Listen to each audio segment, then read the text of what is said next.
Start your engines. It's time to drive Inspector success. Good morning, everybody. I am doing this early because I am in Orlando getting ready to go to a mastermind meeting here in a little bit. Turns out a friend of mine from the UK is here running his mastermind group as well and doing an incredible job of doing a 2-day event with a lot of people, introducing them to mastermind. I had a chance to step in and say some words to the group. I am always amazed at how people take one step forward and then they have to make a choice to take another step forward. And so often they don't take that next step. I'll just give you a couple of examples of things that I said during that group that I thought were helpful for them taking that next step, right? You know, one of the things I talk about all the time is beware the 95%. And the 95% out there wants to tell you you shouldn't do something because it's too expensive, it takes too much time, and you know, they hand you every excuse out there. And of course, there's the 95%, there's the 4%, which I consider a challenge zone, which you have to work your way through this to get to the 1%. Now, obviously, me and many of my friends are in the 1%, but what I will tell you is that we slide back into that 95% probably on a regular basis. In fact, it's taken me an hour, this morning to get up the nerve to do this Facebook Live. My closest friends realize that I'm actually an introvert, okay? It takes effort for me to do this. Now, when you're on a mission, and I am on a mission to help as many people as I can, when you're on a mission, then one of the things you are willing to do is do things that you're not comfortable with. Anyway, as I was talking with the group, somebody said, "Hey, did you go to Disney?" Yes, I did. I'm in Orlando. I get this close. I am going to visit. I visited Epcot yesterday. It was a great day. And he says, "Mike likes going to Disney without his kids." And I went, hang on a second. And I realized, great opportunity here. And I asked the lady on the front row, I said, "Do you want more money in your bank or do you want more money in your wallet?" And she went, "Wallet?" And then the next person said, "Bank." And then I asked the next person and they went, "Both?" And I went, "Yes." Okay. Because here's what I want you to know. When you talk to the world out there, that 95%, one of the things that they tell you is that you need to choose between A and B. Yes, I like going to Disney without my kids, but that's not the only way I like to go to Disney. In fact, honestly, I like to go to Disney with my family more than I like to go by myself. Now, do I have fun by myself? Yeah, I had a great time yesterday. I ate at a restaurant that I would have never eaten at. In fact, I've tried to take the whole family there a couple of times. And everybody went, let's go do this one instead. Okay, so we go do what the family wants. So this time I got to do what I wanted. Okay. And that restaurant, by the way, was Monsieur Paul, okay, dinner. And it was at the French area over there in Epcot. And turns out it is a very, very fancy little restaurant. It was like 7 courses, all right? 7 courses. And if you want, you can have a wine pairing with each course. And I went, well, you know what? Let's just do this thing. And when you look at it on the app, it says, hey, it's $60 or more. And I went, okay, I can handle that. And then I sat down and I opened up the menu and it's $195. It's $195, and that's just for the food. And then the wine is another anywhere from $60 to $150. And I'm going, okay, But it was an amazing evening. It was an amazing evening. Oh, and then of course you're supposed to tip your waitress or waiter, on top of all that. So I got out of there for just under $400, and that's the second most expensive meal I think I've ever eaten. Was it good? Was it worth it? It was absolutely fantastic. Is there any food worth $400 for one meal? Probably not. But the experience, the opportunity to be there and everything was amazing. And I had a window I could see out. I could see Epcot, and I could see the lagoon out there. And it was just an amazing evening. And I was in no hurry, and I went through 7 different courses. I made sure I got hungry before I got there because I knew it was probably going to be a lot of food. I had no idea it was going to be that much, and so it went all the way from appetizer all the way to dessert, and it was amazing. And of course, in Epcot, in the French area, these are young people, in this case young person, that is from France, and we had a great little language barrier as well, as she was learning English, and I was trying to understand her English in French. So anyway, so here's the thing I want to talk to you about today. I was sitting with my dad the other day and letting him know that I was headed out. And one of the things I was talking to Dad was, one of the things I am most proud of for my dad is the fact that he has always been able to adapt to different situations when it didn't work, you know. And I wrote down a couple of notes here. One was, for instance, my dad went into several businesses as I was young. One of them was what we called the pizza spot, okay? Or as my dad tried to teach me, you don't say pizza, you say pizza. Okay, and I still say pizza today. But I looked it up. You can say it both ways, and both ways are right. So anyway, my dad thought a little Italian restaurant, you know, would be great with pizza and you know, all types of things like a lasagna and everything else you can imagine on an Italian menu. And we had a great little restaurant, you know, with the checkered floors and the tables with the checkered tablecloths and all of that. And hardly anybody came there to eat. Okay. Did we have some regular people come to eat? Yes, we did. We didn't have alcohol because at that point, that city that we were in didn't allow that. That was a challenge. So my dad, one of the things that he did was to help the business, and we were open in the morning all the way to the evening. And I remember getting out of elementary school and going there and being there all day long. And of course, I learned a lot of life lessons there, like how to mop a floor. Okay. But then one of the things that my dad did was things weren't going the way he wanted, so he adapted it. He put a pinball machine over in one corner. And that pinball machine made more money than basically the whole restaurant did during the day, profit-wise, okay? And then my dad went, well, if one's good, maybe 2 is good. So he put in a second pinball. And back then, it used to cost $0.25 to play a pinball game, which when you think about it, even back then, that was still pretty good money. And if you wanted to play next, you would stack your quarters up on the side of the pinball machine, and that basically was saying, hey, I'm next. After you finish, I'm next, okay? And literally those things ran all day long, and people literally had stacks of quarters there.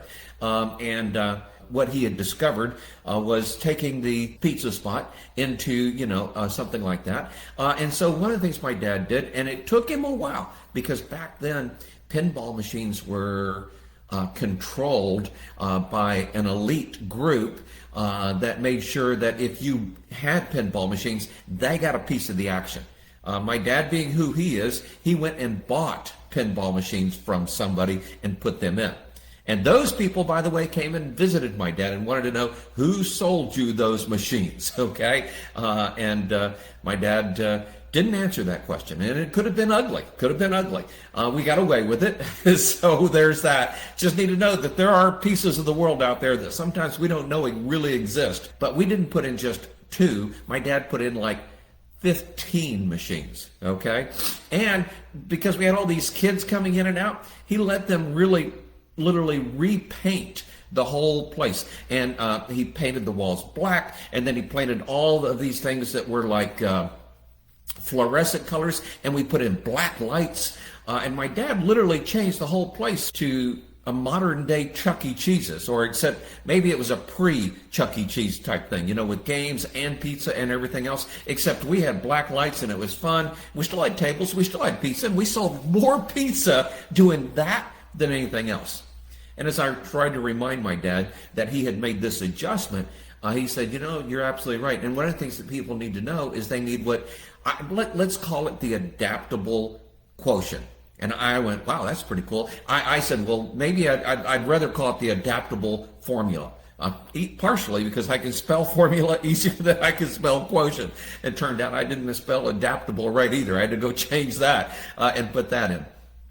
And then, later on, my dad decided to go into the real estate world, and my dad actually became a real estate coach. Many of you may not realize that. And one of the things was my dad made his fortune.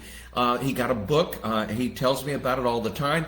How to make your fortune with real estate, which is honestly very, very powerful even today. And then people wanted to know, well, how did you get here? So he actually opened up a business. It was called Real Estate Info Share. Okay. That was our first business, and my dad actually brought me in as part of that business back then. That was way, way back, 1984, 85, somewhere in there. And then even that business turned out to be, a lot of people wanted information for free. They weren't willing to pay for it. And the truth is, my dad didn't go study any other coaches or any other coaching businesses very well. And so it didn't work out as well as we wanted it to. It was a great time. We learned a lot. I learned a lot of important things about real estate and how important it is. And by the way, at Mission 25, I'm hoping to have a couple of people that are members of our group teach you a little bit about what they're doing with real estate to help make some money. Me and my amazing wife and her sister all are doing some incredible stuff that nobody else is doing out there with real estate. And so I hope to talk with you more about that at Mission 25 as well. In fact, you can go out to homeinspectormission.com, homeinspectormission.com, and get signed up. It's like $97 to sign up right now. That price is getting ready to go up. So come get signed up now. And I guarantee it. I absolutely guarantee it. It's more than a 200% guarantee when you read the guarantee. Because not only will we give you your money back, that's the easy part, but we'll give you $500 just for coming and sitting in on Mission 25. And if you don't like it, we'll give you your money back, plus pay for your travel up to $500. So there's that. Anyway, early on with my dad, one of the things he realized was the coaching and real estate and everything was kind of like the pizza spot. It wasn't really going where we wanted it to. However, what started happening was people would be asking my dad, hey, can you come check out this house for me? Can you come check out this house for me? Can you come check out this house for me? And then we discovered that there's this industry called home inspections. My dad asked me what I thought about it, and I went, are you kidding me? I love it. Who in their right mind would buy a house? And back then, I said like $100,000 house, those are now $400,000, $500,000 homes, and not have someone come in and make sure that the heat and air and the roof and the foundation and the plumbing and the electrical are all working right. Who in their mind would do that when you could get someone to come in and walk through it, for less than $200 back then, and be able to have someone check it out. And poof, we're in the home inspection business. Now, my dad was our first inspector. I did some of the marketing behind that and did some of the tracking of how we were building that business. And I will tell you, we had to learn that one too. And I remember it took my dad like 3 months of visiting real estate offices and letting people know before he finally got that first phone call going, yes, do you do home inspections? We were just about ready to quit, okay? We were just about ready to quit. And then we got that first phone call and we realized that, hey, you know what? We can do this. As most people like to say, and the rest is history. No, there's so much more in there. So we started building it, and then I quit my full-time job where I was making good money, had 4 weeks of vacation, had stocks and stock options and all that other stuff. I quit that job to go into business with my dad, and we grew our home inspection business. And then what I discovered was I grew it wrong. I'll tell you more about that. I am doing a webinar tonight. And that webinar is out at coachblueprint.com, coachblueprint.com/Zoom, Zoom, Zoom, because it will be a Zoom call. It is live. I'm doing that tonight. If you're watching this, hopefully you'll do that. And if you don't catch the one tonight, I'll be doing one every Wednesday through February. But tonight I'm going to be introducing a whole new subject, marketing secrets of top producing home inspectors. And I'm going to talk to you and walk you through my number one best system that I use to grow businesses. And I've helped over 100 people build million-dollar companies, and I've helped countless people literally double and 10 times their business, and many people that wanted to stay single-man operations, great, do $300,000, even $400,000 a year as a single-man operation. When you come on the call tonight, or come on the call somewhere in the next several weeks on Wednesday night, then you will find out those secrets and more. And I look forward to you being able to join us there. Again, it's coachblueprint.com/Zoom. So here's the thing is, your business is probably doing great. And if it is, wonderful. Because when your business is doing great, we can make it magnificent, okay? It is one of the most powerful things you'll ever figure out. I called a couple of people that joined us from the last calls, and a couple of the people I called had already come to many of what I used to call 3 days of Secrets Revealed, and they're going, man, if you're doing shows again, I am there, okay?